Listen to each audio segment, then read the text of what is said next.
all that is not calibrated to handle them. So they get used to their regular routine. They got a routine up there. Everything dealing with Detroit. Now Detroit was hooked up with Canada, and they have the parts made in Canada. Now the damn highway you can't get. They already had a holdup for the last 2 years where a used car is more expensive than, right? You can't buy no new used car now, you'll be broke. A used car is more now than, okay, why is that? Because they can't. We want to punish China. Therefore, right? And they punishing China, all right, and the Americans is paying for all the punishment. And then right in the middle of that, they have something here in Canada. I don't know why, but the trucks can't come through with the little computer piece that they put in the cars in Detroit. Because Canada, they're right here, so they share this. You can't share it. Well, it's our, and then they had to schedule where, as is the white folks today, but the schedule would be, so close together, like, okay, they call them or they punch it in the computer, they put it in the trucks, and it'd be like, a day is a long time, but it'd be within hours most of the time because they don't want to store the stuff. So you'd roll up, the guys right there within an hour or two. It's right across, and that stuff is all, look, when it starts falling apart, stuff that you don't think have nothing to do with nothing, it starts falling too. When the building started eroding, you don't know what the foundation is holding up. This part fall down, that part fall down, and it's all over. Okay, we're not like that. We've stood for right, we've stood for justice, and we're going to keep on doing it. And Boss Man is in a lot of trouble. We call it, well, we're not going to. Evolution back to revolution. Evolution is slow, and but we're in a stage where evolution is evolution is leading to revolution. In other words, it's speeded up because things have speeded up in the last couple of years. Really, it's been speeding up.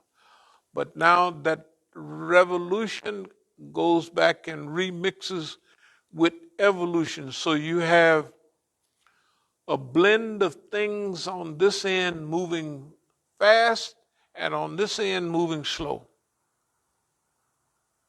One is part of the revolution, and the other is part of the historical evolution, and they're not fitting. They're not fitting. That's why we take our time on this, because certain things we could do right away, we're not going to do them right away. No. Because it's not combining with our evolutionary process. So I just say that we're in better shape than everybody. Okay, to tell our story, excuse me for sidetracking, to tell our story and our destiny is here. The flyers will be the ones we come out with tomorrow, not tomorrow, but by the end of the week, by the beginning of next week, will be somewhat different. Because the story this is the time to tell our story and to tell what has already happened. See, we done already, all the stuff we talk about doing, all of this stuff, what we've been talking about for the last, let's just say, 10, 15, 20 years, that stuff has really happened. It really, every class we had, and we talked about it, say, last week, or no, not last week, say last year. Well, it happens almost right away. Everything we talked about 10 or 15 years ago has recycled many times already, right in front of our eyes. So we haven't missed anything.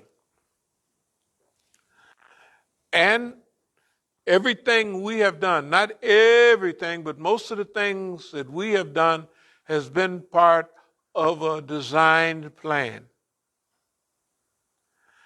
That wherever we are now, mostly we designed being here. They might play a part. They might be doing something and they think it's hurting us, but we designed being there. We chose where we are now. We selected where we are now.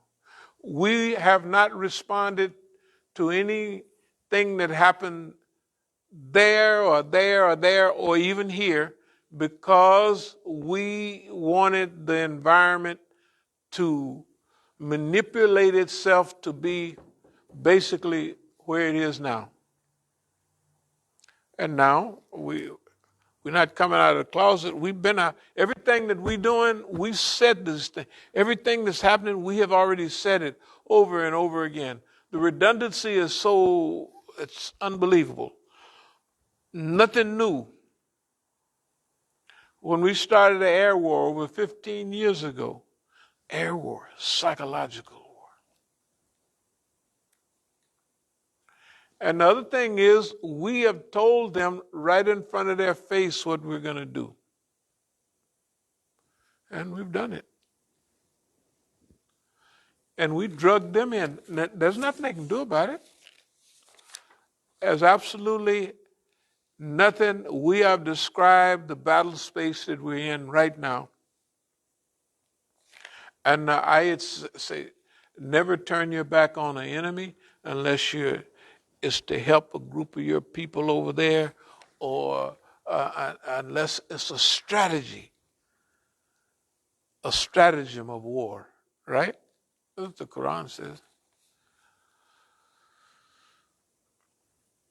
So this is the greatest, most comprehensive trap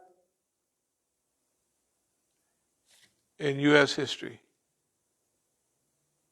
Nobody else has trapped the U.S. like this. We have. Okay. Get ready for the historical stuff to kick in. Because, like people talk about coming out, we're going to explain, not just on the CDs and everything, but flyers. We're going to now explain to everybody what we have been doing and how we did it.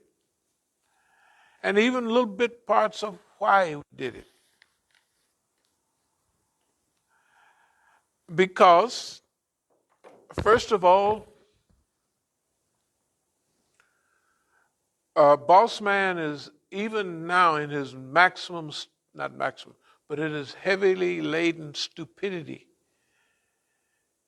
He still does not see the end of the line for himself. There are thinkers predicting it. They said, Boss Man is it. But when you are big, I had a chance to be what they would call big, but I had a chance to do all this stuff on a personal level. And when it all hits you, you have to have a lot of courage to say, man, that's deep. What happens with most people, all the people that was big, what they call big around me, they couldn't revive. They couldn't adjust. It was simple. They got big. So they got big, and then they cut at their money, their income. Then they began to borrow. Either somebody cut at it or they cut at their own income. So now they're living big on borrowed money. But the Negro, no matter how big he can't borrow but so much money. right? But still, when he go, everything is gone. He don't save and put up. When I saw what the government was doing with me, and I'm still in my early 20s, I start saving money. Because at that time I knew, or it appeared to me, that the world is operating on money. It operates on money. When I went overseas, the brothers was in bad shape because they didn't have money. When you found stuff around the world, people was the way they were because, and in South America and other places in Africa, it's worse if you don't have money than it is here. If you don't have money there, you can call it a day. Forget it. It's getting like that here. Remember, we're in a different world than we were then. So this thing about money, what we learned was how to manage money. Even where we are now,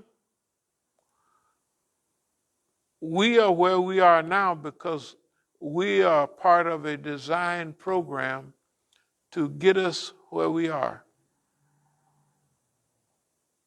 And that fool's boss man. Because he just do this, do that. But here we are telling the people, okay, no, we're coming out of that platform, that program.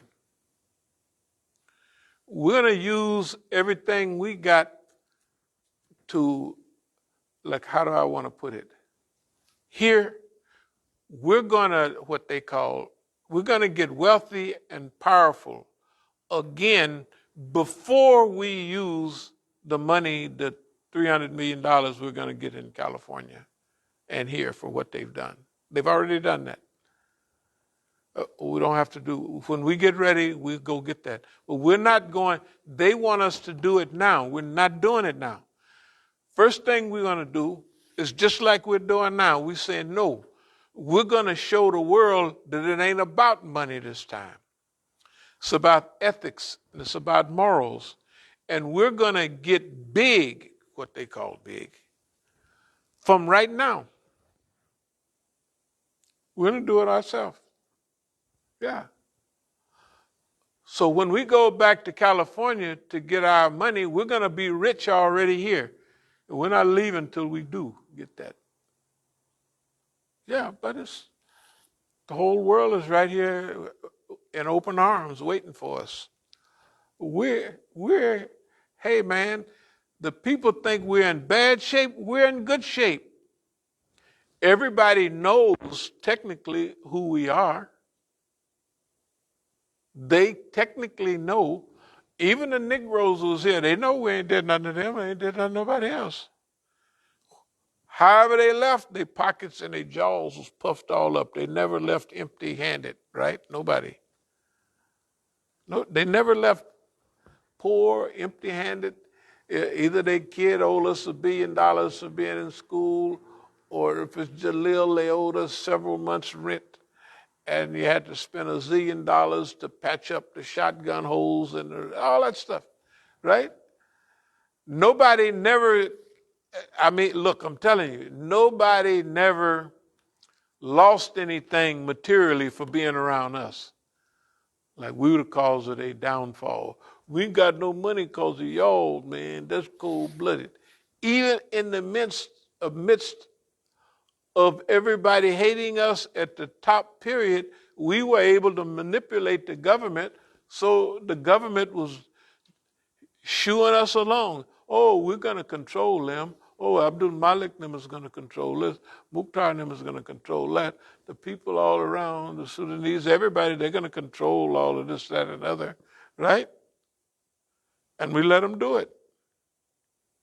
We let the people, whether it's Baba Kloon, them sitting right next to them, we might say, man, they're going to take our property in California, and you repeat it over and over and over again. till they take it. And you done told them to tell them take the property. That's what happened. This is what happens. All of that is too late. They've already done that. No matter whether they're hiding and pretending to be alive or dead or whatever, it doesn't make any difference. That stuff happened because that was planned. And you never know. People might just get tired and say, I can't pretend anymore. There's nothing like, anyway. Superior trap and its execution. And we have it written right here.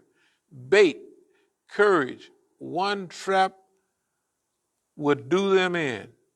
Then we have